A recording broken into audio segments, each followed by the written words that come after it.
All right, good afternoon. Ooh, that's loud. Awesome. I'm allowed, I can speak loud anyway, so I was in the Marines for a while, so I can project.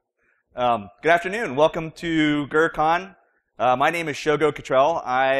This is my first time at GrrCON and probably my second time ever in Michigan, so glad to be here. I'm from Kansas City, so I am in the Midwest, and so it's nice to be here. And again, any Tigers fans, I guess? Yeah, all right. So, sorry. But thanks for beating up the Orioles so that we can move on. Roughing them up for us. As background, I have been with HP since April. I'm a security strategist for them. And so what that means is I'm supposed to be a thought leader in security, kind of go around, help information security leaders solve problems and risks. I'm a former CISO, spent several years at a large retailer as a CISO and a financial services firm. And then HP asked me to come aboard and help them out with providing some information security in their security products division, and that's where I'm at today. So, I originally prepared this talk for the executive summit track. Anybody in that track? Because I think they're still meeting, right? So oh, you back there? No, they're done. Okay, so this isn't a very technical talk. So I think by the time they switch this out of the executive summit track into this, I didn't have enough time to react and go to something more technical and cool, because I actually have a few of those talks as well. Like last month, I gave a talk on hacking RF, which probably would have been more applicable for something like this. But anyways, things were already printed and materials were already distributed and agendas were already set. So we're going to go with my view from the front lines of what the things I experienced as a CISO and some strategies that I came up with to help defeat the adversary who's out there attacking us, and share them with you. I do like it to be, usually like to have kind of a back and forth conversation with the audience. I know we're kind of spread out, but at times I'll probably stop and ask for questions and or answers, and we'll actually probably just not move on until I get an answer. No, I'm just kidding. But I like to have some interaction. So if you are so inclined, I know that I'm also the last speaker before they open up the bar for beer. So that's always a challenge to be in that spot, either before lunch or maybe after lunch, and definitely before beer. So it's just a tough deal at it. So I always like to start my talks out with a little bit of background, right? Some history, some things that are going on today, what the landscape is like. And so has anybody seen informationisbeautiful.net? They've got a great graphic that talks to and shows and visualizes data breaches. And so you'll see that they got different circles in there. In the circle, the size of the circles represent the number of records breached in a data breach. Now the orange color really means there's an interesting story behind that. And I guess the blue ones don't have anything interesting. But from my perspective, I think that all breaches have some aspect that's interesting to me. Because if they were breached, I want to know what happened, how it happened, so I could take that learning and put it back into my own information security shop and hopefully prevent or detect or do something from an actionable perspective moving forward. But the number of breaches just keep on rolling. I think just in the last week, JP Morgan Chase, Home Depot was a couple months ago, Dairy Queen. I know in my hometown the Dairy Queen was breached, and I think I'm getting a new credit card because of that, because I like to eat ice cream. So it's a big deal. The breaches are continuing to go on and on. And one of our challenges that we face is that the bad guys have a lot of time in their hands. So the Navy, through HP, we've determined that the Navy's network is being attacked almost 2,000 times a minute.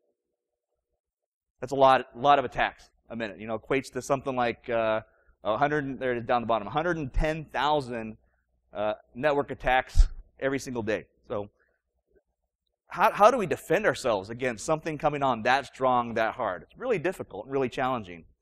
And it's really challenging because the bad guys that are out there wanting to attack our networks are after something. And some of them are after money.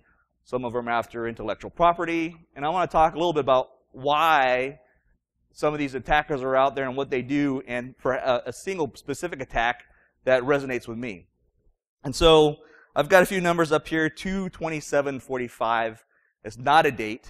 However, it does represent one of the bigger cyber heists in history. So it took cyber criminals 2 days in 27 countries to steal $45 million. So a global campaign, multiple countries, multiple people involved, And here's how they did it. So they broke into some banks. They were able to get some cards, some debit cards. They eliminated the cash withdrawal limits on those cards, duplicated the cards, and sent them out to money mules across the world. They set a specific time of when they're going to start, and they're going to go to ATMs and withdraw cash. And they did it starting on a Friday. Anybody here work for a bank or worked for a bank in the past? What happens on Fridays in an ATM? What's that? It gets filled. That's right. Because is someone filling an ATM on a Saturday or Sunday? Banks are usually closed, right? So when you want to go and pick as much money out of an ATM, you choose Friday, right? Because ATMs freshly filled the cash. So it started on a Friday. They took these debit cards they had with no limits on them and went from ATM to ATM to ATM withdrawing money. And so we know about this because some of the guys got caught. So these are my friends Elvis and Amir. They were in New York City. And they were some of the cash mules who had a duplicated ATM card and went from ATM to ATM in New York City withdrawing cash. Now, of course, New York City, with that kind of big geographic density that they have, they hit a lot of ATMs. And you can see the stack of cash that they had there. Now, these guys, probably not the wisest guys, not the sharpest tools in the shed, right? Because they posted pictures of them and their cash on Twitter and Instagram. So they were caught, along with some of their other compatriots who weren't so lucky. And they were able to recover some of the cash. But the bad guys who masterminded this attack are still at large. So some of the mules got caught, but the majority of that money is back with someone else. And I'm assuming they probably bought a small island in the Caribbean or something and living it up, right? With $43 million roughly, probably, after the mules took their cut. So that's a lot of motivation, right? Anybody here was in here for Kevin Johnson's talk this morning on ethics? Right? Talk about crossing that line, right, of ethics. I don't know. I personally wouldn't do it, but I would imagine there are probably some people for $45 million, that line probably just goes poof away, right? That's a lot of money. So we're dealing with some interesting folks today than we were several years ago, right? So when hackers were out there doing their thing, they were mostly doing so for notoriety, right? Hey, I want my handle up on this website. I'm going to go hack it to face it, get my name out there, so I've got credibility in the community. Today, we're dealing with hacktivists. So anybody can tell me what a hacktivist is motivated by? Why do they do what they do? Because of what they believe, right? And ideals. So hacktivists are out there supporting their own specific ideals. And when you don't agree with that ideal, what happens? They go after you, right? So case in point, Sony. Anybody remember the Sony breach? Took down the Sony PlayStation Entertainment Network for months. You remember what happened there? Who hacked them? Anonymous. I think I heard someone say it, right? Anonymous? And why was Anonymous, who's after ideology, why were they after Sony? What's that? They made themselves a target, but what did Sony do? Anybody remember? What's that? DRM. So DRM was one of them. They were also suing one guy who had cracked the PlayStation firmware and was redistributing it across the internet. And so they were suing him for millions and millions of dollars. Anonymous didn't think that was fair. Why highlight one guy when a lot of people do it? So they hacked Sony. So that's an example of a hacktivist. Cyber criminals. We just gave a great example, or I just gave a great example about cyber criminals. So they're after what? Cash, money, right? Money talks. And then nation states. Has anybody seen China's new fighter jet? Their newest cool stealth jet? One looks just like our newest, coolest fighter jet? Yeah. If you put them side by side, it'd probably be very difficult to tell them apart. How do the Chinese do that? I don't think they're probably getting very close to our aircraft sitting on the tarmac on runways and Air Force bases, are they? So how do they figure that out? They stole it. That's right.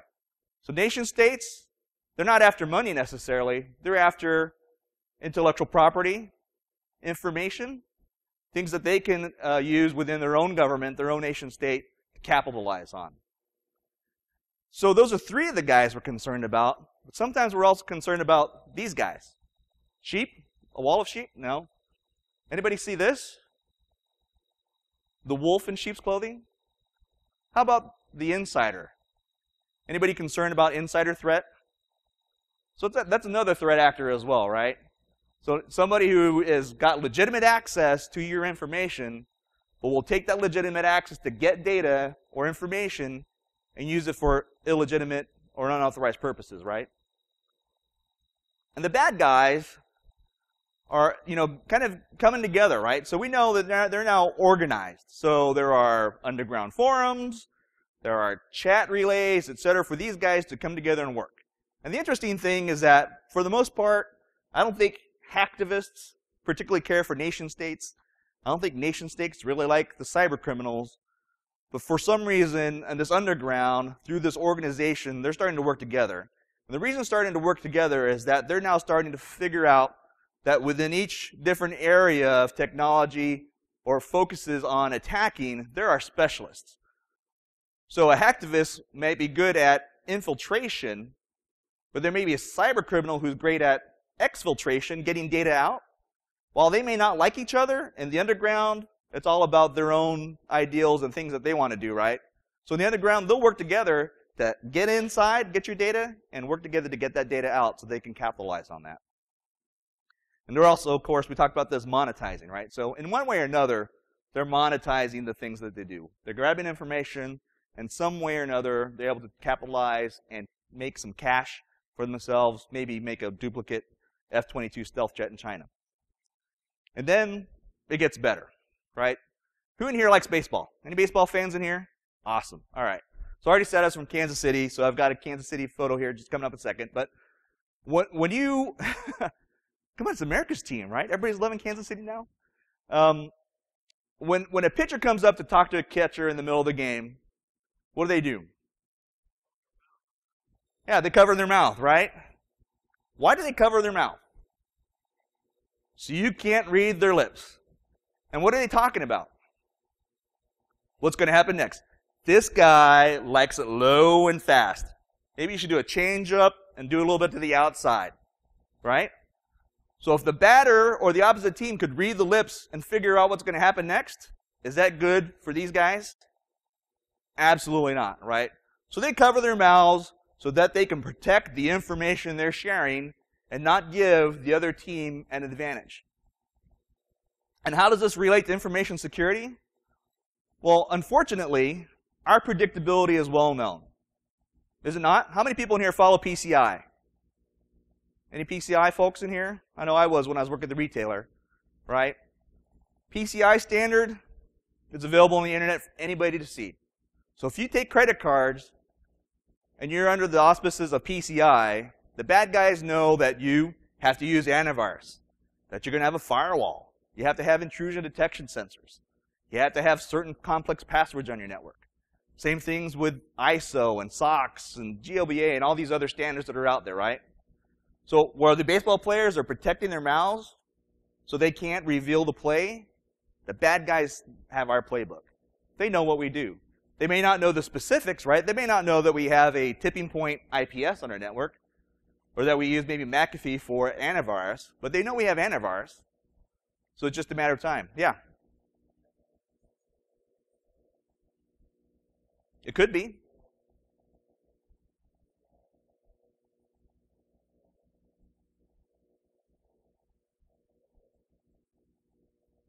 That's true. Yeah, absolutely. So if you don't have that, so the thing is, does that apply? Does PCI only apply to the systems within scope? And he's absolutely correct. PCI applies to the card processing systems that are within the scope that are doing card processing, right? So PCI is wrapped around that. Now, if you don't have your network segmented, everything's in scope. But if you do have it segmented down, say, all right, we've got a firewall blocking this portion of our card processing, only that's in play. Well, the bad guys we know monetize, right? So are they after credit cards or are they after, our PowerPoint slides? Maybe both. Or HVAC systems. There's a lot of stuff that they're interested in, without a doubt. Without a doubt, right? But they know our playbook, right? So they know we're doing certain things. They know that we also have budget cycles. So anybody here in information security? All right, what about just IT but not security? Okay, just curious. So within IT or security, how many of you all get all the money you need to do what you want to do from a budget perspective? Right? You know what, as a CISO, I didn't. I had to make a business case, go to the board of directors and say, hey, I think we need DLP and this is why. Came with the return on investment, did all the calculations. They agreed. You know what? We need DLP. I think that your recommendation is spot on for that. Let's go forward with that. And they looked at the price tag. Like, whoa, hold on, Shogo. Just a minute here. While we agree we need DLP, can we do this a little cheaper? Well, yeah, we could. We could maybe roll the deployment over 3 or 4 years, break it up to smaller segments of money. That sounds like a good idea. We're okay with that, right? So over time, we deployed DLP. So that was working with a budget cycle. So first year, I may have had DLP for information going across the network, maybe in and out of our boundary is what we did. But I didn't have any protection from a DLP perspective on endpoints, data at rest. And so the bad guys are aware of that as well. So they're going to capitalize on that. Is kind of really the bottom line. And then, on top of that, as a CISO or anybody who's working in security, we're under a tremendous amount of pressure, right? We're feeling like this egg. You're getting ready to crack. So we have pressure from all sides, not only from the adversary trying to attack us coming in, insiders that we're worried about. We've got management. We're looking at us from a budget perspective. Are you spending money? What value you're providing to the company? And then now we have the board of directors. So anybody here regularly brief their board of directors? Yeah, right? Were you regularly briefing your board of directors 10 years ago? No, I wasn't. No, when I first got to my job, my first CISO, I really didn't have to talk to the board of directors very often. But within the first 6 months, it was a regular every quarter. I had a briefing with the board of directors, talking to them about what we're doing from a security perspective because they cared. And why do they care? Because of money? Absolutely, right? So security helps to reduce risk. Risk somehow relates to money in some way, right? What we're doing from a business perspective. But also, it's on the news pretty constantly, right? How many people, will open the paper and probably not see an article on a hack, a breach, or something these days, right? It's every day. It's every week, every day, something's happening from a security perspective. So they're aware. All right. And these guys, they have a lot of time to attack us. We know, like the Navy, 1,800 times a minute. They have all the time in the world to attack our networks, but in order to infiltrate and get in, they need to be right one time, right? So as security professionals, we want to block and stop that, right? So if we want to block and stop these bad guys getting in, how often do we need to be right? Every single time, 100%. How many people in here feel that they have 100% protection on their networks? They're going to be right every single time. I wish I could say that. I would love to say that I could have done that as a CISO, but really, from my perspective, I realistically knew that it was just a matter of time. So the questions are, what can you do to reduce that risk and exposure so that when it does happen, that it's really going to be hopefully minimal impact to your business, minimal disruption.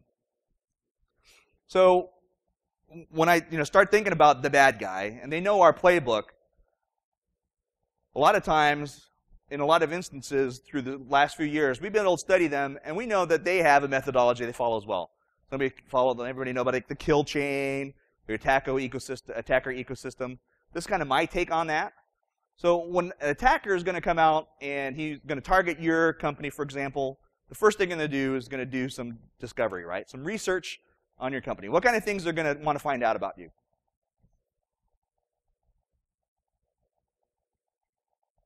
Who your people are? Yep.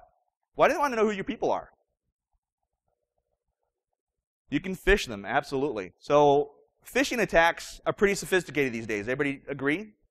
I think they're a little bit different than they were 5 years ago when you got maybe a spam email about Viagra with some sort of attachment. Generally that kind of went bloop, immediately gone, right?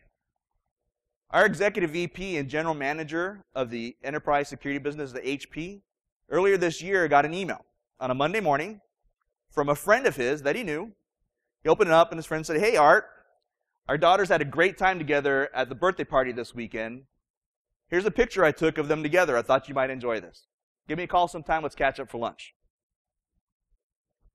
Art was about ready to open that email because, 1, he knew the sender. 2, he knew that their daughters were the same age and had been at a birthday party together that weekend. And 3, what parent wouldn't love to see a picture of their own child, right? But he paused before he opened it and then ran it through a malicious file scanner, and lo and behold, it was a spear phishing attempt. So they want to know us because they can figure out contextually information that would make compelling for us to open an email from them, right? That's why they do their research. They want to know about what type of networks we have, the things that we run, the things that we have on our network. We already know that they are going to follow our standards and know kind of the things we have. But how many people have seen a vendor presentation slide with like all the different companies that are their clients? Pretty common, right? What's that? Marketing slides, hate them, right? Because you have no control where they go. So if you have a security vendor that you buy stuff from and they put you on their slide, and that gets out somewhere, probably published in PDF out in the public, all of a sudden the bad guys know, hey, Shogo needs antivirus. But well, look, I found this McAfee slide that has Shogo's company's logo right there. Shogo has McAfee as antivirus. We can get past that. So rather than looking through 50 virus signatures, I only need to look through one set, right? So it's a bad thing. So that's what they do with research. So next, they're after infiltration. So infiltration meaning they want to gain access to your network. They're going to map your network. They're going to figure out ways to get in. And then once they're in, they want to figure out ways to stay in, right? And I think probably you guys are all familiar with how this works. So I won't probably go on that too much. But once they map your network and are in, and we've all just said that we all assume that our networks are not airtight, so they're going to get in one way or another. Once they're in, they perform a discovery. And what are they looking to discover? What do you have access to? Yep. What else? What else are they trying to discover? Anything they can monetize. Information. So they're trying to discover information. They're going to map your network out. They're going to say, hey, this guy's got 500 Windows servers, got 200 Linux servers, 90% of them are virtualized on VMware. They've got Oracle for database systems ranging from 8 to 11. So they're going to figure all that information, and they're also going to start looking for data, right? Things that they can monetize and capitalize on. So once they've done this, they figured out, okay, hey, Shogo keeps credit card information in this database. They want to then capture that. So they're going to go to a specialist that knows Oracle, for instance, and they're going to go in there and grab that data. Pretty easy, right? And then they're going to go back again to another specialist to say, all right, I've got this credit card data. I've offloaded it to another file server within their environment. I need to get out under Shogo's DLP radar scope so that we can take this credit card information and sell it on the black market. So they go to a specialist in exfiltration to figure out how to get it past my defenses and my proactive technology that I've got to make sure that I don't see it as it goes out right underneath my nose, literally. And when they do that, they take it back to the marketplace and make money. So pretty simple, right? This is a very simplistic view of kind of the attack lifecycle. I think it works. And the reason that I like it is that I line this up with some strategies, and I'll share those with you on how I operated my own security shop to help prevent these threats from happening to me. So first in research. I think that one strategy to help yourself from the adversary during research is intelligence and education. How many people run a user education program in their shops today, in their companies today? So a handful? All right. Anybody not? You don't have to raise your hands if you're not. But if you aren't, recommend that you do, right? There are quite a few things you can do fairly simply and easily to help your end users know and look for things that may be malicious or anomalous, for example, so that they can be on their toes, right? Because from my perspective, who's the weakest link in your enterprise? The end users, right? So you just focus there. Train them, educate them, get information to them so that they can be better prepared. All right, and so I know that everybody's been joking about Sun Tzu. So I was a former Marine officer. We had to read The Art of War. I love quoting Sun Tzu, so I've got the token Sun Tzu quote in here that says, if you know your enemy, you need not fear the result of 100 battles, right? And so it's very important. And that's where threat intelligence comes in. So we talk about educating users. Let's talk about threat intelligence for a second. Well, how does threat intelligence help you? Well, first of all, it helps you to know your enemy, right? So if you're doing research on what the bad guys are doing, it helps you to understand maybe who's being targeted, how they're targeting you, and what they're doing in those attacks to make sure, so what they're doing in those attacks to get your data out of there, right? Helps keep your game fresh. So we talked about the game plan, right? So they know our game plan through the life cycle, their attack life cycle. We kind of know their game plan. So we want to even the score, because no one likes really a lopsided contest, right? So up until this point, how's the adversary been doing against us? What's that? Good? Decent? They're doing good? Yeah, they're doing pretty good, right? They're doing pretty well. And I got some ideas on how we can help ourselves in that as well. So we commissioned the Ponemon Institute to do a study on some of the top technologies from an information security perspective, and then rate them in terms of return on investment. The number one, up there at the top, is security intelligence systems. So security intelligence systems has the best ROI for several different categories of security systems. Anybody here using security intelligence? Open source security intelligence? Or subscribe to security intelligence? It's not awfully hard to do, right? I mean, security intelligence could be as simple as building a custom feed to look for your company's name in Twitter. When you get a hit, you just read it and say, what's going on? Who's talking about my company? Why are they doing that? Does anybody know about Pastebin? Does anybody have custom searches set up to search Pastebin for your company? Your stock ticker, proprietary information, or things like that? Got a yes down here? Did the same thing as well. Has it helped you in any way? Yeah? Okay. Not? Sure, absolutely. Yep. All right, and then activity cost comparison. So the other cool thing about security intelligence system, and this is why one of the reasons it has a good ROI, that this graph shows, I know it's probably hard to see in the back, the blue are companies that deploy security intelligence systems, and the red are companies that do not deploy security intelligence systems. And this is the cost to, this is the cost of activities and different parts of dealing with the breach from one company that uses it versus one company that does not. So as you can see in the detection phase, companies that use security intelligence systems, their cost is much lower than companies who do not, right? And then on through recovery, containment, investigation, incident management, and ex-post response, okay? And that's in $1 million increments. So that helps feed your business case, for example, on why security threat intelligence can really help you out. Not in terms of just the information it provides, right? But from a monetary perspective, because that's what your CFO is looking for, your CIO, your CISO, and the board of directors, right? They want to know, what are we going to do with this investment, this cash that we're giving you to go out and spend on security intelligence. And security research as well is another area that I think is important. So from an HP perspective, last year we spent $14 million in security research. A large amount of that went towards bounties for zero-day vulnerabilities. So for example, our zero-day research initiative, has anybody heard of the HP zero-day initiative, ZDI? Back there in the back, a couple of you have. Our ZDI initiative last year, and so far this year, has found the highest number of critical Microsoft vulnerabilities that have been reported to Microsoft. And so what are we doing that? So these are vulnerabilities that we're buying, or we're not buying, we're paying for the research for, right? Before they're exposed, because it's zero-day exploit or zero-day vulnerability. We're doing some cool things with that. One, we're letting the vendor know that there's a critical vulnerability that's been discovered on their system. So they have time to patch it, right?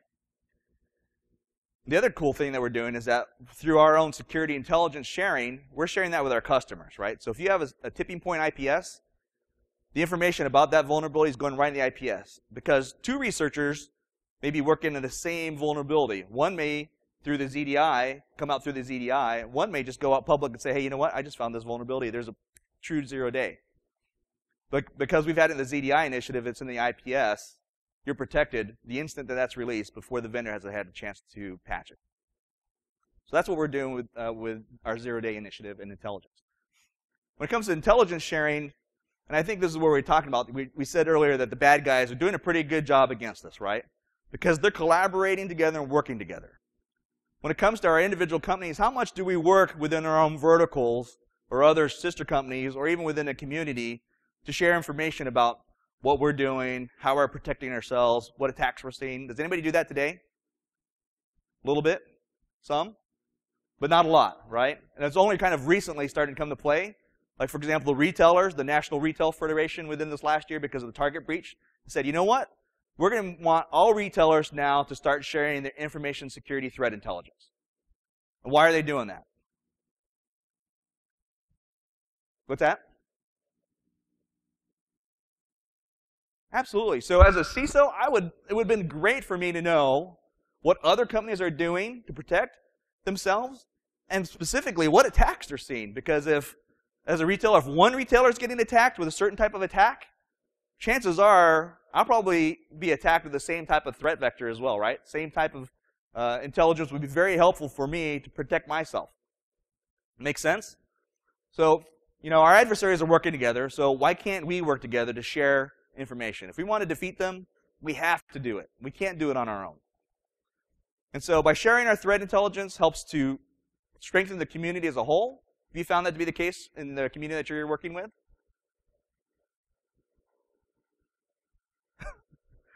It is. You know, I think it's going to be a big challenge to get past, right? I mean, it's starting to pick up steam, but a lot of companies are very hesitant to do that because, one, they don't want to share their sweet secrets, right? So the secret sauce that are there. So what are we going to share and what are we not going to share? Because you share too much information, well, that's, you know, gets into the competitive intelligence. We don't want our competitors to know exactly how we do things, right? With the same token, you know, if we're sharing, we want people to share back with us, right? So it's got to be meaningful. So hopefully, you know, through threat intelligence, through intelligence sharing, they'll start picking up more steam and we can help one another. And by doing that, I think that we can be a stronger force against the bad guys who are out there attacking us. And there are some community-driven threat intelligence platforms. Anybody familiar with STIX? Yes, no? So STIX, I forget what it stands for. It's a structured language, basically in XML, that's been set as a standard to share threat intelligence information, attack information from one entity to another. TAXII is a method to take that STIX formatted data and then share it in between. So STIX is the information. TAXII, like a taxi cab, is the way to get it from one entity to the next. So that message exchange. Cybox. Anybody familiar with Cybox or heard of Cybox? It's basically a way of, it's a schema for capture and characterizing information and observable assets, things that are going on. And then CRITS. Anybody heard of CRITS? Again, CRITS is a portal where you can take your threat intelligence and upload it into the portal. And it's really a platform for threat intelligence sharing. And it takes STIX format for doing that. So these are some open source, community-driven threat intelligence systems available for you today. So for those of you who didn't raise your hand saying you're not using threat intel, you don't have to subscribe to threat intel feed to get good intelligence. There are community-driven systems available today for you to get that information. All right, so we talked about infiltration. So infiltration, what's my strategy there? Well, it's pretty straightforward and simple, right? Detect and stop the adversary from accessing your systems. One way of detect and preventing is just put in an IPS, for example, right? Anybody have an IPS on their network or an IDS? So what's the difference between an IDS and IPS? Detection and prevention, right? So one detects, does a block. An IDS does not block, but alert you, right? So you can go investigate and see what's going on. IPS blocks, right? Prevents, right? So it takes things that it's seeing, right? Looking for malicious behavior, anomalous behavior, etc. Will block that traffic. You're going to have to decide from yourself, from a risk perspective, and what's your tolerance for that, because an IPS has the risk of what? Blocking legitimate traffic, right? So, of course, you can run an IPS and IDS mode, but you've got things like firewalls, web application firewalls, etc. These are all tools that you can use for detecting and stopping adversary access. So, well, we know they're going to get on our network. So they're going to get past our firewalls, maybe or even IPS or IDS, and they're going to get in. So here's some food for thought. Is that 84% of breaches occur at the application layer. So we spend a lot of money protecting our network. How much are we doing to protect our applications and systems? Not very much. I heard 0. Hopefully not 0, but I don't think many companies are, right? But guess where probably most of your sensitive and important information sits? In applications, right? In your CRM system, in your financial systems, in your bank settling system that's going to take credit card information and settle it with a bank, for example, in retail. So we need to be better about protecting our applications as well, right? So some of the things you can do for that, anybody in here use code scanners or system scanners to scan for vulnerabilities? Yep. And why are code scanners good? What's that? Say again? Find out what you're missing, absolutely. Any developers in here? Got a few developers in here, right? So over the last several years, developers have become keenly aware that in their code they're developing, that they potentially can create issues from a vulnerability perspective that can be exploited, right? So we're getting better about being educated and fixing and closing those gaps. But we run code scanners because as humans, we might not be able to see and catch everything that we're writing from a code perspective. But here's the challenge, right? If we find a vulnerability in code, can we get it fixed right away? Maybe, maybe not always, right? So then we got to rely on other mechanisms to compensate for that. And then we also looked at mobile applications in a very popular app store that doesn't happen to be Android, so think of what other one might be out there. So in reviewing those, we found 9 out of 10 in an app store that generally people consider to be more secure had an issue with them. Now, granted, most of these issues had to do with things like encryption of credentials. So storing credentials in clear text or transmitting in clear text, for example. But nevertheless, mobile applications have issues as well. How many people are starting to deploy mobile apps in their enterprises? Okay, so be aware of that. You know, there are issues and considerations with mobile apps as well. So we think that 84% of the breaches occur at the app layer. We're deploying out mobile apps, and the large majority have issues as well. We need to start thinking about how we're going to compensate and control and adjust for those concerns as well. All right, so next part, discovery. So in the discovery phase, a strategy for helping prevent and minimizing impact to your organization is to have complete visibility to find and remove the adversary when he's in your network. So what does that mean, complete visibility? Well, it means exactly that. I need to be looking at my entire ecosystem of applications, systems, infrastructure, network, so that I can find things that are malicious potentially, certainly anomalous, right? Shogo Cottrell comes in every Monday morning and pulls up a report on his CRM system. He does so at 8 o'clock every Monday. The report's 15K, not a big deal. Shogo comes in one morning at 6:30 in the morning, downloads 10 gigs of data out of the CRM system. Something's going on there. What's Shogo probably going to be doing next? He's probably looking to leave, right? He's taking data with him. That's the insider threat. And when it comes to complete visibility and detecting the adversary, got some interesting numbers for you guys. So first of all, 243 days is the average time it takes to detect a breach. So the bad guys are going to be on your network for almost a year before you find out. The good news is that this number's going down. It's an improvement over 14 days from the year before. Is this a long time? This is a really long time. How much damage and information can someone get off your network if they have 243 days? A lot. All of it. Yeah, probably for that much time. The longest that we know is recorded is something crazy like 12,000 days. I mean, I don't even know. I mean, that's just nuts, right? But here's another interesting thing to know, right, is that in a large majority of those cases, the breaches, if you get breached, you're not going to find out about it. 9 out of 10 times, someone's going to come knocking on your door and saying, you know what, we found your credit card information, we found your company PII out on the internet, on our server, maybe because they were breached. In fact, a good friend of mine who was a CISO at Washington Post, it happened to him. So this was several years ago, but he got a call on a Friday afternoon. Hey, Perry, this is Special Agent Smith with the FBI. How are you doing? Not bad, Special Agent Smith. What can I do for you? Well, I just calling to see if you were aware of anything strange going on in your network or interesting. Well, no, can't think of anything. All right, well, thanks. Have a good weekend. Click, hangs up the phone. Well, that was an interesting call. Perry grabs his team. Hey, just got a call from the FBI. I want to know if anything strange is going on. I didn't know anything. Do you guys know something that you haven't told me? The answer was no. A couple weeks later, gets the same call from the FBI agent. Hey, this is Agent Smith again. Thought that maybe perhaps you might have looked into your network and talked to your team. Find anything strange? Nope. All right, thanks. Hang up the phone. A week later, he gets a call from Mandiant. Hey, Perry, this is so-and-so at Mandiant. Guess what? We're doing a breach investigation at one of our clients. We found all your credit card data, customer information, PII, payroll data on one of their hack servers. So things are different today. Anybody here work with the FBI now? Are they like that today? Not necessarily. They're getting pretty good about working with the private sector, right? So before, that was several years ago, the FBI, they knew something was going on, but they couldn't tell Perry that they knew.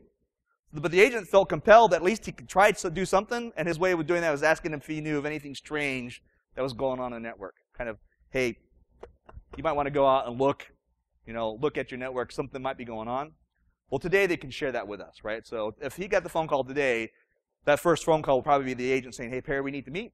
I think that you've got an information security breach on your hands, and we're here to help. So things have changed. So if you don't know your FBI agent in your area that's over cybersecurity, and I think almost every field office has one now, get to know them because they have a lot of great information to share. In fact, we talk about threat intelligence sharing. I get an email almost every week from the FBI agent in Kansas City about different threat situations that they're aware of that's unclassified that they can share with us. So good thing to know. InfraGard, absolutely. So if you're not a member of InfraGard, I know I am. Are you? Yeah. So look into your InfraGard chapter as well. It's an FBI private sector initiative to help protect our critical infrastructure assets. One of the focus pillars is cybersecurity. They also focused on other areas like energy and health, etc. But if you're not involved or involved with InfraGard, certainly go out to the InfraGard website, INFRAGARD, and check it out. So there should be chapters almost anywhere. Are you local? Is there one in the area? There's a local chapter here in the western side of Michigan too. So look it up. I'm sure they're going to have an FBI agent over cybersecurity that's going to be working with them. I know that we do. I'm assuming you do in the eastern Michigan too. So absolutely, yeah. So recommend it highly. So complete visibility. So to prevent those calls from happening, to prevent the guys from being on our network for 243 days, we need to be collecting information, right? Logs, events, etc., and then bringing them all in so that we can figure out and look at it for malicious behavior, things that don't look right, right? It means correlating events, knowing the who, what, when, where, and why. And when it comes to capturing information, I think the best strategy there is to secure important assets. So back in 2007, when I first started at Payless, we were working on an initiative there to encrypt our credit cards. We encrypted them with strong encryption. We broke the credit card information into 3 separate parts. They got stored in 3 different databases with strong encryption keys. The strong encryption keys were in an HSM. So we did a lot of work to encrypt our credit card information. And back then, knowing what's happening today, I think that was a huge and wise investment, right? So if you have critical information, stuff that you want to protect, encrypt it. Remember that slide I showed earlier that had the #1 ROI for security systems was what? Threat intelligence, right? Did anybody see what #2 on that list is? Oops.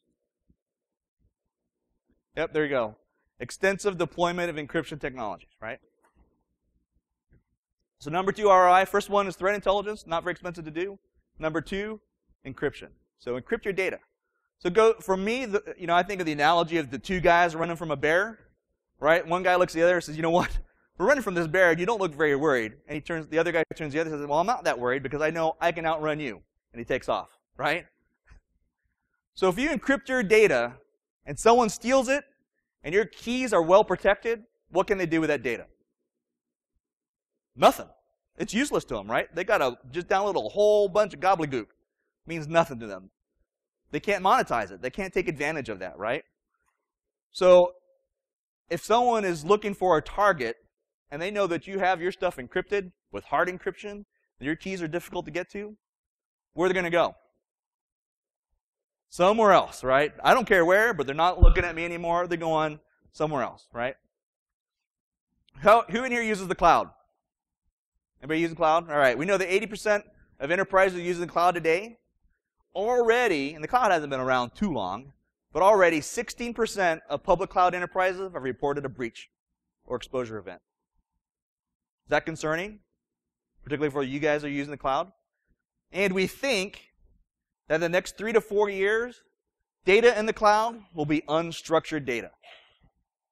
And you're shaking your head. Why is that bad? What do we keep in our unstructured data? Everything, right? Spreadsheets? Do spreadsheets have information in there we want to keep private and confidential? Absolutely. Point papers, strategy documents, these are all things that are going to be unstructured. So we think that the number of breaches is probably going to go up and exposure events in the cloud. And if 90% of companies are storing unstructured data in the cloud, that can be a huge problem, right? Huge problem. That's where, again, I said encryption. Protect your assets. Look at encryption. If you protect it and encrypt it, the bad guys can't do anything with it. They're going to go after another target. So exfiltration. Plan to mitigate damage is the strategy that I like to follow there. So have a plan. How many people have a business continuity plan or disaster recovery plan? Right? Incident response plan? Okay, great. So having a plan really helps. Exercising that plan is even better, right? So how do we mitigate damage from an information security perspective? Well, we have to have a plan, right? And I like to think that the best plan is to have some automated response. The reason we need to have a plan is that the time to resolve an attack has grown by 130%. And why is that? Who's getting involved in our breach response procedures these days? Upper management? Absolutely. The board of directors? Yep. Who else? How about the government? Is the government involved now when it comes to a breach? Absolutely are, right? Almost every state has breach disclosure laws. So that's probably added to the complexity of responding to a breach, right? So if I had a breach 10 years ago, did I have to tell anybody that I was breached? That I lost all your data? Nope, probably not, right? Unless maybe you're like 10 years ago, maybe California and Massachusetts, right? Today, it's going to happen. And going back to the slide on encryption, though, there's kind of a little clause in most of these laws that say if that data is encrypted, you don't have to disclose that. If you can demonstrate that that data was strong encrypted and there's no way that anybody could take that stolen data and make it useful, you don't have to disclose. So hopefully reducing the time and exposure to attack. Because what does time equate to? Money, right? So the longer it takes to respond, the more money you're going to spend on it, the more cost it is going to be to the business, right? The bigger liability you have. So I want to go through an example that I found recently. So we were out looking at some servers. We found a JBoss exploit, a server that was exposed on the internet, hadn't been patched, running a 4-year-old version of JBoss, had a critical vulnerability on it, and had been hacked, been exploited, been breached, right? Pointed that out to the client, and the recommendation is, hey, take that server and clean it. Take it offline, remove it, rebuild it from scratch, right? Immediately patch it, and then redeploy it. So when I talk about automated response, this is the automated response that happened. I got server delivered by moped. Anybody had that happen before? Not only to deliver the server by moped, the moped was in the building. So they're driving down the hallway with the moped and the server on top of it. So there's an automated response, right? So I don't know that they necessarily had a plan, but this is what happened. So early response systems. Anybody seen those before? Fire alarm? Yep, pretty common, right? What happens when you pull this alarm? What's that? A noise? So you're going to hear alarm, bells ringing. What else? Fire department comes, right? So you pull this thing, the alarms go off. There's also visual signals. Most buildings have strobes, right? So people who can't hear can see something. We know something's going on. And why do we do that alert? So people can get out, right? Same time that we're getting out, who's coming in? The fire department, right? And how come the fire department's already there by the time we're outside? They've been alerted. It was an automated response, right? We pull this in case of fire. Everybody's going out, alarm's going off, and the fire department's coming, whether or not there's a fire. And why is that? That's the process, right? But why is that the process?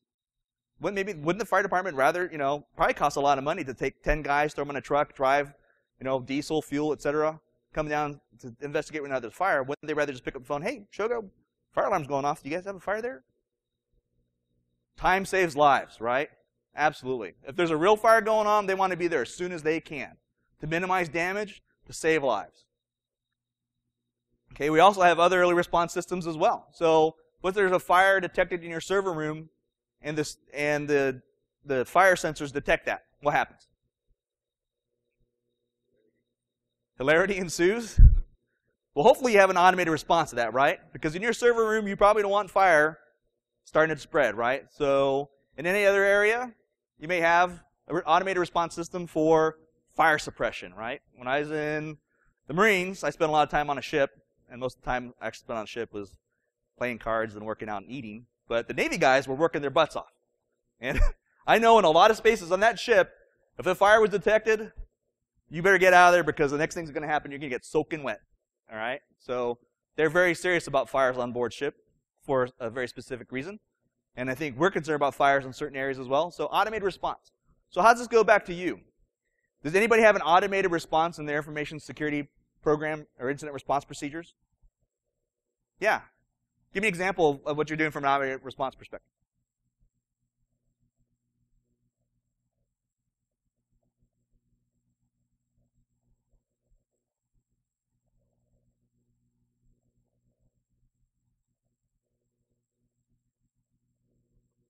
Yeah, so you have an incident response plan that automatically kicks off when that happens, right? So I'm thinking more systematically, though, right? And everybody in here have antivirus? Right? So when your antivirus today detects a virus, what does it do? It isolates and quarantines, right? Does it alert anybody to say, hey, go check this out? Or does it just do it automatically? It does both? Yeah, it does both, right? And so that's an automated response, isn't it, right? Because if our help desk received an alert every time a virus was detected but not removed, right? Just detect a virus, how overwhelmed would our help desks probably be? Or desktop support teams? Very overwhelmed, right? So we've automated the response that says, all right, we get a virus, antivirus detects it, antivirus is going to clean it. And then there's an exception process, right? If antivirus can't clean it, then we alert somebody, say, okay, hey, we detected something, we couldn't do the automated response, now we need someone to step in and manually do something, whether that's go in and re-image or remove it manually, look at it, figure out if we've got a bigger issue, etc. So automation. Why is automation important for our security staffs and IT teams today? Because we're understaffed. Do we have a lot of time on our hands to deal with stuff? So that low-hanging fruit, the thing that we can easily define, like a virus, right? That's repeatable, we can automate, do it. Automate. From a CISO perspective, it saved me time, it saved my staff, particularly their time, because then what can I do with their time? Or what could they do with their time? They can work on other stuff, right? So rather than dealing with malicious software that's coming in because someone downloaded a toolbar into their IE, they could go after what? Advanced persistent threats, right? Look for different triggers, different anomalous behavior, things that we need to be really more focused on. Let the smaller stuff that we can automate let that go through and be automated, right? We need to pay attention to it, look at thresholds, etc., right? Because if we see, for example, 5 issues of a virus in 1 hour, and then all of a sudden 25 the next hour, and then in another 10 minutes, 106, and it just goes up exponentially. Well, at that point, we need to step in, right? Because now we've got something that's going to potentially cascade out of hand. But for the most part, we trust in that automation, but we need to be aware of what's going on. So going back to the strategies that I shared that relate back to the ecosystem of the adversary, the attack lifecycle, superior threat intelligence. Use your threat intelligence to help yourself be one step ahead of the bad guy. Have complete visibility. Grab your logs. Bring them in together. Correlate them. Search them. Look for things that do not appear to be normal. Look for behavior and patterns of attacks coming into your network, and particularly successful attacks, right? Secure important assets. Encrypt your data. Really, no simple than that. Look at your important data, get it encrypted. And the last one, early response system. Automate those things, those tasks that can be automated so your teams can focus on other more important things going on in your network. And so in the end, the opportunity to secure ourselves against defeat really lies in our own hands, right? We're all accountable and responsible for making sure that we are successful. And I know earlier Kevin Johnson stood up and he said that GrrCON, the GrrR wasn't for Grand Rapids. I thought it was too. Does anybody know what it stands for? Because I didn't get a chance to corner him and ask him. What does GrrR stand for? Nobody knows? All right. I know it's like a cool pirate thing, so I always like the cool clothes with pirates, right? So always be yourself. Unless you can be a pirate, then be a pirate. All right. Any questions? Yeah.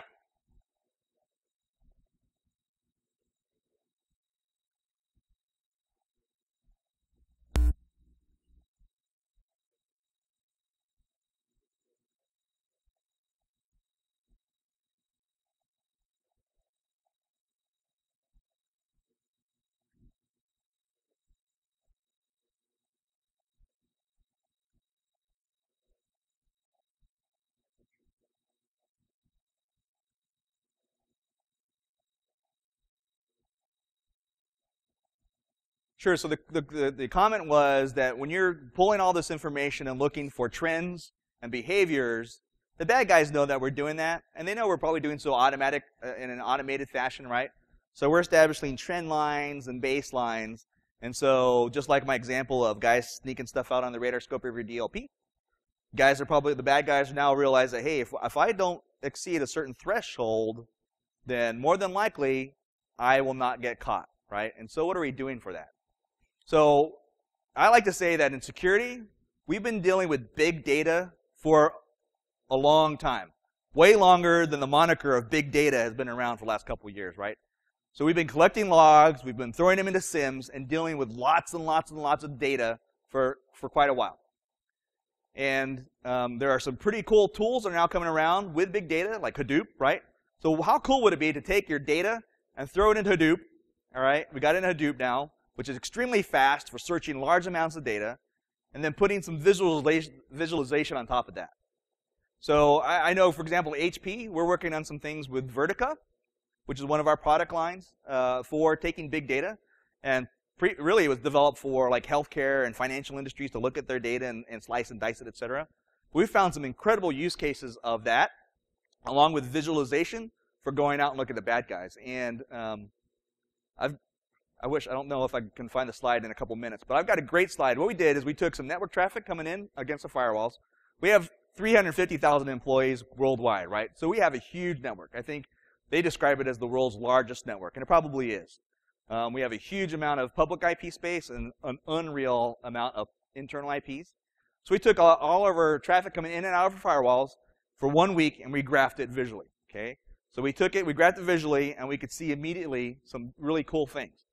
And one of the interesting things that you can see is that when you look at it, and we looked at it from left to right, time, right? So day 0 to day 7, and then of course up the or the y-axis going up and down, were ports 0 to 65,000. So you can really see some pretty cool things, right? So obviously along the line of 80 and 443 was pretty much a solid line, right? Pretty tough to see some stuff in there. We can see vertically some interesting lines as well. What do you think the vertical lines are, like going from time, going up top to bottom, port 0 to 65,000? It's port scan, right? Port scan, some script kiddies running nmap on my network, port, TCP ports 0 to 65,000, shows up plain as day on a graph that big, with that much information. But what we were a little bit surprised of were some low and slow attacks. The bad guys know that our sensors will ring an alarm if someone is running a port scan on all our ports in a matter of short time, right? A couple minutes. But what we saw, rather than that one line, vertical line going across, we saw these lines that would take a week to go through 1,000 ports. Just 1,000 of the 65,000 ports. Would any of our intrusion sensors alert on that? Heck no. And not only that, we took the data and we actually then took it in, for each dot of a network hit, we color-coded it based on IP address. So, for example, the port scans with Nmap, they're all one solid color. These scans that were going across really slowly for 1,000 ports in a week were coming from multiple IP addresses, multiple different places. Interesting, right? So those are some of the cool things you can do, right? If you can visualize it, because the human mind is great about looking at a big picture and picking things out like that. I don't know that there's an automated way that anybody could look at that much amount of data, or a system could look at that type of data and figure that out, that that's a low and slow probe against my network. There's no way. But the human eye did. I mean, all of us, we immediately saw it. As soon as that came up, we're like, wow, look at that. That's someone probing our network for multiple countries, multiple IP addresses, and they're taking a long time to do it. Does that answer your question? Yeah, so look at data visualization, solve your problems through that. I mean, I think that's another aspect of things that we need to be doing from a hunt team perspective. So I think we've been on the defense for way too long. I think we need to start stepping up our game and going on offense. Any other questions? I'll try to find that slide. So if you want to stick around, it might take me a few minutes, but I can find that graph if you guys want to look at it. Yeah?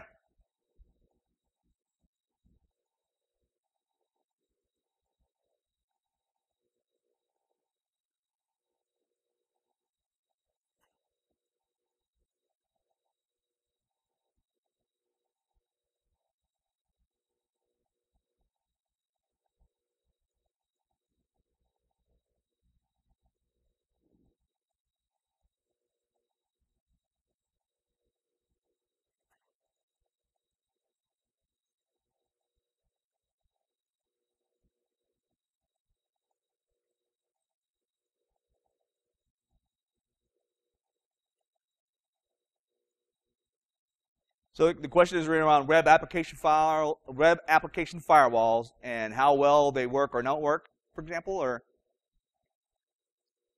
are people doing them for what? I'm sorry. Are they using them enough? I don't know. Personally, I know that we had web application firewalls in the infrastructures, the environments that I've been in, and personally, I mean, and it goes probably across a lot of technology I deployed. Is that one, because I was resource constrained.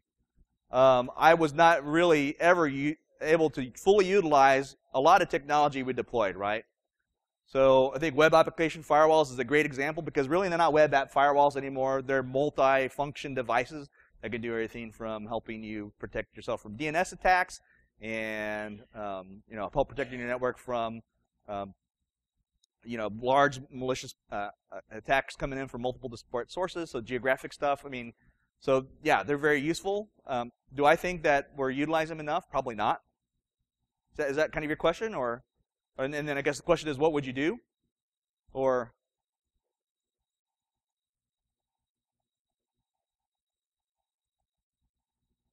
I agree, right? So how many people have deployed technology and then not really backed it up with the training to use it, right? Happens to all of us, right? Hey, yeah, we'll let you buy that piece of technology. Great. I want to send my guys to training. Yeah, sorry, didn't have the budget for that. Gonna figure it out on your own. Hey, can you buy CBT?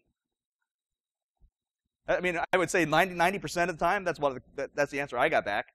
Hey, why don't you just go buy the CBT and share it among your team, or go buy the book? We'll pay for the book. Yeah, absolutely. That's a big challenge, right? So I think from a security perspective, I always thought it in terms of three different things, right? Yeah, the technology is one, but you got to back that up with people and processes. If you don't have all three of those nailed down right, your technology is not going to work for you. There's no way. So you can have a web application firewall out there deployed. If you don't have the processes to keep it up to date, if you don't understand how it works and have it configured correctly. I was working at one place where we deployed a SIM. I actually wasn't working there, but we deployed a SIM into an environment. And usually the number one biggest thing that you see are alerts coming out of the IPS or IDS. We didn't see a thing. Well, that's interesting. You guys have an IPS IDS, right? Well, yeah. Went back and looked at configurations. It was misconfigured, had been in place for 4 years, and was doing nothing. I'm protected by an IDS. I'm protected by a firewall. My first rule is any. Yeah. Any other questions? All right. Well, I guess I'm the last thing between you and beer, so go have some fun. Enjoy. Thank you.